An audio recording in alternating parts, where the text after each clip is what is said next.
تو نبی کریم کی دوری نزدیکی کی بات کبھی نہیں ہے، وہ سمجھ میں علماء کے نہیں آتی ہے، کسی کے بھی نہیں آتی ہے۔ جس کو فیض ہوتا ہے اس کو آتی ہے کہ ایک معرفت خدا رسول کی کتاب سے ہوتی، کتاب پڑھا ایسے اس سے سمجھا، لیکن فیض نہیں ہوا۔ فیض سے کیفیت پیدا ہوتی ہے، اس سے انسان مرزوق بن جاتا ہے، ولی بن جاتا ہے، کلندر بن جاتا ہے، بہت کچھ بن جاتا ہے، وہ فیض ہے۔ وہ جاہل کو بھی ہو جاتا ہے، وہ بھی ولی کلندر قطب بن جاتا ہے۔ بہت لوگ ان پڑھ تھے، جاہل تھے، لیکن ان کے پاس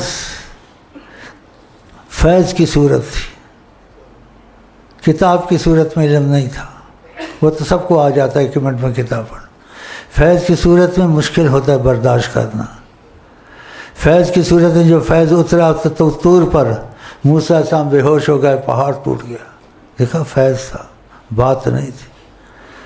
تو یہ فیض طریقے سے تھوڑا تھوڑا ملتا ہے، کسی کو ہوش اڑ جاتے ہیں، کسی کو پتہ نہیں بولنا نہیں آتا ہے، کوئی نعرے مارتا ہے، وہ آتا ہے بس ایسے کر کے چلا جاتا ہے، کہتا ہے اللہ اس چیز کو توڑ دیا، اس کی بھائی کیا یار مجھے کچھ ہو جاتا ہے۔ تو اس لیے ہم آپ لوگوں کو وہ دعا دیتے ہیں الثبات والتمکین، اس کو فیض جاری ہو جائے تو برداشت کریں۔